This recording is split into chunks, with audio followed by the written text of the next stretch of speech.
Next presenter is Mr. Kang-ki, Senior Vice President of AVL List, and he will talk about GHG 2030 and opportunity, Korean shipbuilding industries through green technologies.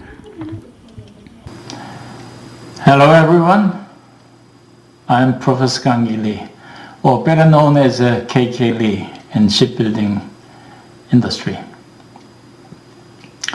I'm very pleased to meet you all through this event, and I'm very pleased and also honored to be invited as a speaker for this event, World Ocean Forum 2020. Today, what I am going to discuss or share with you is Voyage to Greenhouse Gas 2050. This is not just one single voyage. This is a voyage we together have to go together for our common goal of greenhouse gas 2050. Of course, it could have been much nicer if I'm there and then we can discuss this issue face to face. But thanks to have this IT technology, we are still possible to discuss and to communicate each other. Probably some of you can recognize me as a professor of Korea Maritime and Ocean University. However, currently I am working as a senior vice president of AVL listed GmbH in Austria, having more than 7,500 scientists and technicians studying about all kinds of power systems. At the same time, I am also working as a deputy chair of CMAC Greenhouse Gas Strategic Working Group, studying about developing methodology, how to comply this greenhouse gas 2050 in industrial terms. What I'm going to discuss and share with you, this is about decarbonization. IMO greenhouse gas strategy, bridging technologies, and what is the state of art, and what is fuel we have to go for. And through industrial reality check, I would also like to stand a platform together with you where we are, and that way we can find what to do afterwards. So we can start our sailing. This is a sailing about decarbonization, but here I would like to discuss with you only for the shipping. At sea. Shipping is the backbone of global economy, being by far the most efficient mode of freight transportation, accounting for 80% of the world trade volume. To achieve this goal of the Paris Agreement, it is crucial that sectors as shipping cut their carbon emission fast. IMO Strategy for major reduction in greenhouse gas emission from shipping, established in 2018, it was 40% CO2 reduction by 2030 and 70% CO2 reduction by 2050. That's a relative value to the one in 2008. Recently, EU Parliament have joined this campaign, and they are in favor of 40% CO2 reduction by 2030. When we talk about this measure, how to comply this IMO strategy on greenhouse gas emission reduction, I am very much aligned with the DMVCL definition and their perspectives. And here is the representation of our definition and perspectives. It is divided into three terms: short term, mid-term, and long term. For the short term, it is already now, so many of the ships already reached even to the level of target 2030. It is very much depending on reduced ship speed and enhancement EDI or TAFRA, SEEMP. For the midterm, this is not enough. We have to do more. So in general, the total energy efficiency should be increased. This is applicable for new building, also for the existing vessels. Also commercially, the posting carbon pricing would be helpful.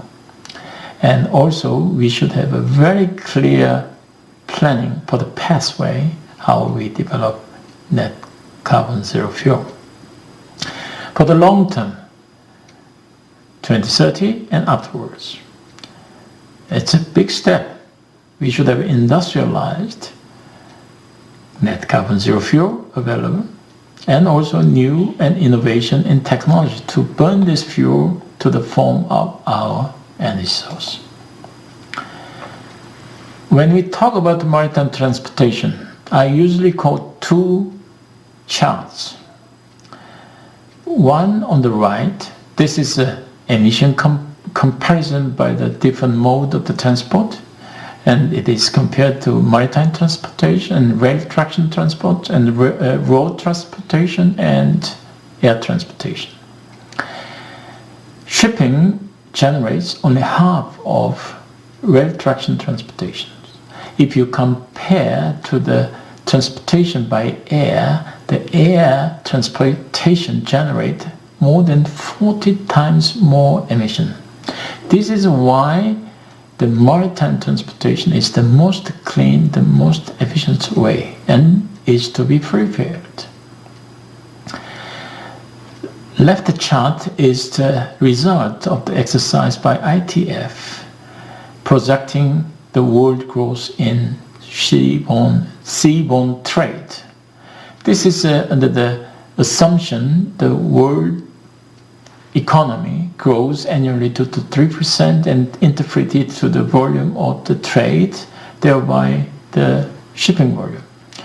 And according to this exercise, ITF project or forecast the shipping should grow from 2015 to 2050 by 3 times. This is definitely good news for Korean shipbuilders and their equipment manufacturers. Let's talk shortly about the fuel. I have taken 2 examples, one from Shell, one from International Energy Agency, and both of them have one commonality, very clear. I have for your convenience marked in vertical green line where we are 2020. You can see there is a clear change from this year. Sharp decrease of liquid fuel and sharp increase of gaseous fuel. And this is, of course, natural gas. Here you can see even when you land 2050, still this natural gas have a big portion of this spectrum of the fuel portfolio at sea. Of course, 2050 it must be dominated by net carbon zero fuel. So which means the natural gas, LNG, is the bridging fuel from today to the year 2050. So country like you, Korea, you are the most advanced country for the LNG technology and also best infrastructure for LNG equipment supplier. So please take benefit and as a kind of opportunity to turn up your business. Let's talk about the bridging technologies. Now we are based on fossil fuel. Never mind it's a liquid form or gaseous form. We have to bring this to more clean, which means net carbon zero fuel. So we can bring it, for example, for the LNG, bio LNG or synthetic LNG, which we call blue LNG. So we can place it same as a hydrogen, and hydrogen, it's absolutely carbon-free fuel. But to use hydrogen on board the ship, there are so many challenges, far to go in terms of its own cryogenic characteristic, lean energy density, and also combustion difficulties. Also, when you burn hydrogen, this generates also more NOx emissions.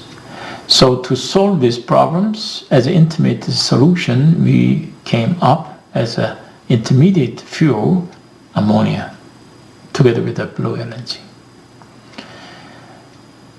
To meet this IMO target, the first net zero carbon ship will need to start entering global fleet by 2030.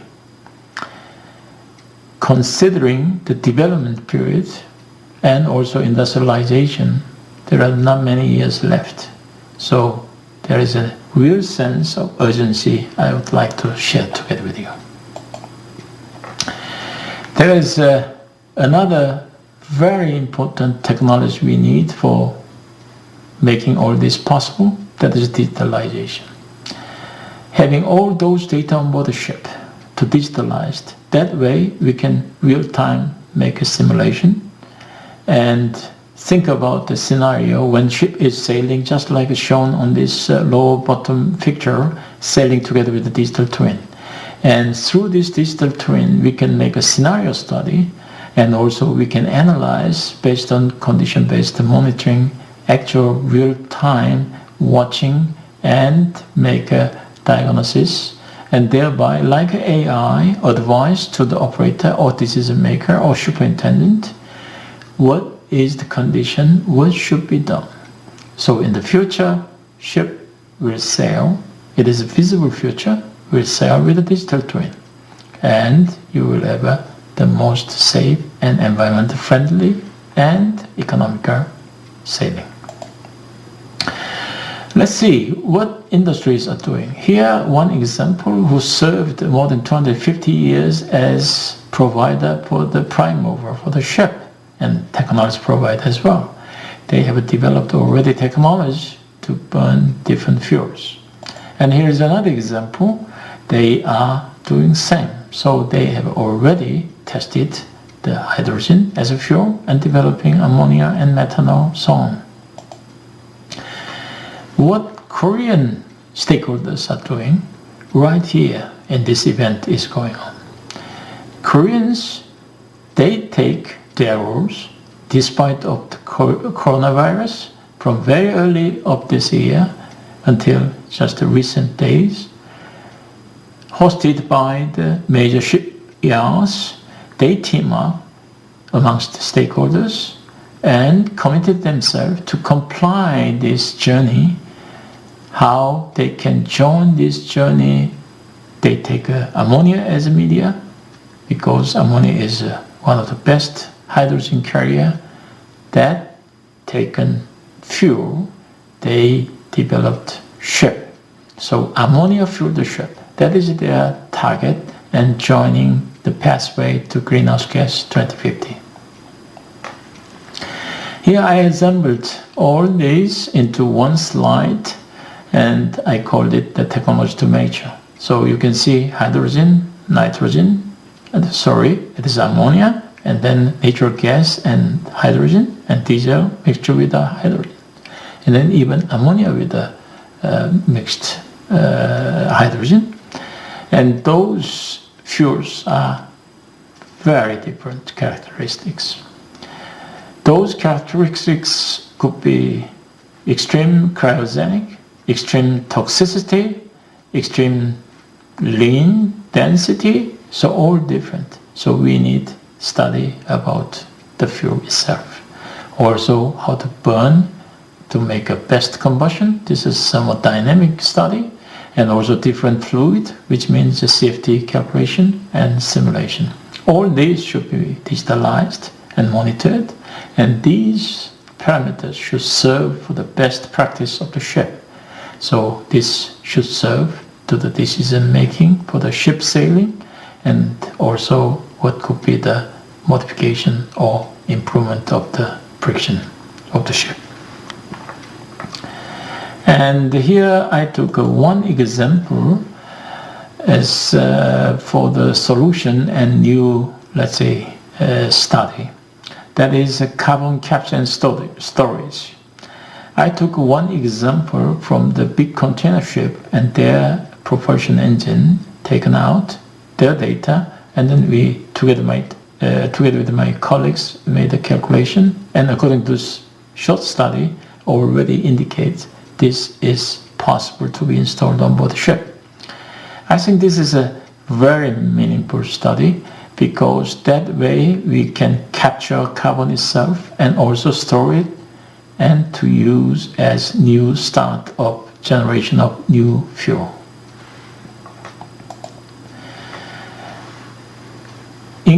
Instead of conclusion, I would like to deliver a message and would like to share with you. As a first message, maritime transportation will prevail on its own environmental friendly pathway with a major prime mover of ICE technology with a complement of digitalization, electrification, and hybridization. Alternatively, net zero carbon fuel are essential for achieving IMO greenhouse gas emission reduction goal in 2050. Bridging technologies are to be developed further.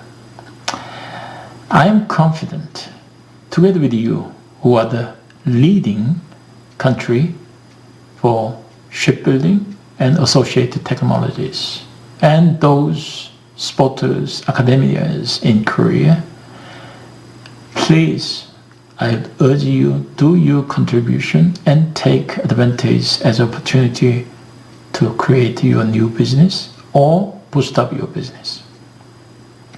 Let's together a step forward the technologies on life cycle management of carbon toward zero carbon emission before 2100. I thank you very much for listening, and once again I sincerely wish you stay safe and be a good health together with your family, and all the best. Thank you very much, and also to the organizers. I sincerely also hope the best success of this event, World Ocean Forum 2020. Thank you very much.